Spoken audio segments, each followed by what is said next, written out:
Is songwriting passe in the age of AI? I wrote about this on my Substack, but I decided I would make a video. And this was really inspired or prompted by Ted Gioia, his Substack article, talking about how many songs are released on Spotify every day. Every day, right? And spoiler alert, I have a link to his article, but the number is 100,000. There are over 100,000 songs released daily on Spotify. That's how many artists there are. That's worldwide. And got me thinking about the whole idea of saturation. And saturation was a conversation in the music business going back to 2006, 2007, when I started performing, just getting out and started performing around that time. People were already talking about saturation, already worried about, what are we going to do? There's so many artists out there. How do you cut through the noise? How do you get your songs heard? And that's, of course, only been exacerbated and compounded as we moved into 2023 with, like I said, 100,000 songs being released every single day. And then if you're an artist, like me, a small artist, you don't have a massive team, you don't have a label behind you, giving you advertising dollars and placements and things like that. So what do? Where does that leave you as an independent artist? And then you add to that AI. And if we really think about it, what can AI do as far as creating songs? Well, computer algorithms, they're just getting better and better. They can take every iteration of chords in a given key, move it from key to key. They can take vocals, move it from key to key, do all sorts of melodies and phrasings, just ad nauseum. Within, a day, a computer could generate hundreds of songs with hundreds of melodies, lyrical phrasings, things like that. So saturation becomes even more perhaps relevant. We'll talk about that, but certainly a bigger concern. If that was a concern in 2008, it's certainly a bigger concern now. And so I really got to thinking about it as an independent artist. What did that mean to me? And so, as I thought about it, I really reflected back to my thoughts on it in 2007, 2008.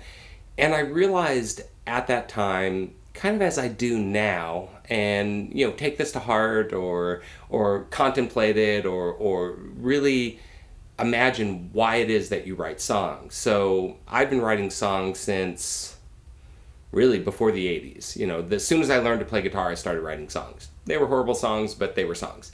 And started writing songs in the early 80s that I felt were, they were decent. They had something to them. And it wrote sporadically over the years. And then really in 2006 started writing more, prolifically. And since that time I've written a couple hundred songs that I like, that are still on my list.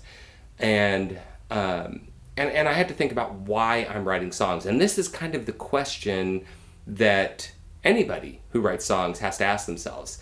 Now, it's great with the idea that you might have a song that breaks, that hits big, gets picked up by a movie, gets referenced by somebody who's popular on some channel, whatever the case may be, and the song blows up and you become one of those select artists that on Spotify that are getting millions and millions of listens, millions of spins. But it's very likely that you won't be that. And so that's where you have to wrestle with the idea of why it is you write songs. And this is what I wrote about in my Substack. I've been writing songs as just an outcropping of playing with words. I just enjoy the process, right? And I enjoy the process of getting out and playing. And I'm also convinced that for the, let's call it the rank and file songwriter, you build your audience a listener at a time. So I've got a couple gigs coming up, and I had a couple gigs a month ago, and I'm starting to perform out more. And when I do that, and when I'm at my best, when I'm performing my best, I usually add a person, 2, 3, 4 to my mailing list, and it opens up other opportunities for me to re-promote to those people when I'm playing at a given location and say, hey, I'm going to be back there. Can you bring a couple more people out? And making that direct connection. Building them a listener at a time. And I don't have to worry about whether as a matter of fact, I spend no time worrying about Spotify spins or anything like that. I just don't have enough that I think I had something on, when I looked at my distribution, I think there was like $1.25 over the last several months or something on Spotify. But I spend no time trying to promote that. I really try and promote my YouTube channel and live events, and that's really what I try and do.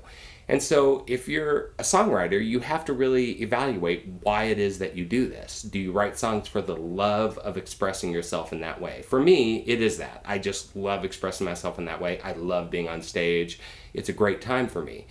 But if you're concerned about the idea of how do I break into the market, and that's your primary concern, and you start thinking about things like AI and 100,000 songs, well, 6 months, it might be 200,000 songs a day. We don't know what AI is going to do.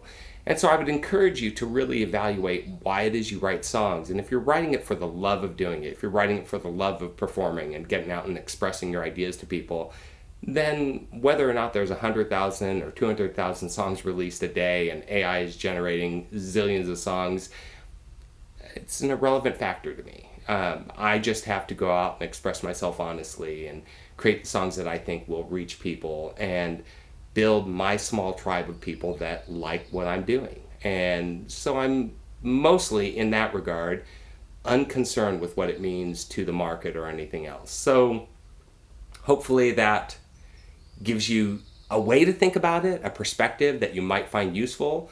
My goal is to make more videos like this. I was talking with my friend Steve Levitt, and we were talking about performing and how I made a recent performance the best I've had in a couple years. And we were kind of laughing about it just because it comes down to sticking to a set list and rehearsing. We'll talk about that in a future video. But, he said that's the kind of stuff you should be putting out on YouTube. So I'm going to try and do that. I'm going to have this thing where I'm not even sure how I'm labeling these, if it's going to be Songwriter to Songwriter is one title I've thought about, and then I just have different episodes, or about songwriting. I'm not really sure. It's going to be whatever I decide I'm going to market it as. Hopefully it's something you can take and apply to your own art and own craft, and you find either encouraging or thought-provoking. And if you do, leave a comment, of course, like the video, share it, all that fun stuff that you do. Love it if you subscribe to my channel. And in the link, you'll also have a link to my Substack, which is effectively my music newsletter, though I write about other topics as well. And hopefully you can check that out. And if you find anything in there interesting, then certainly subscribe there as well. And we'll catch you next time around. Thanks. And when I watch her fast asleep, can't let her go. And when the darkness is complete, can't let her go. It seems she haunts my every step. Can't let her go, 'cause that's a specter I'll accept. Sometimes I feel she's cast a spell, 'cause it is so complete. Can't let her go.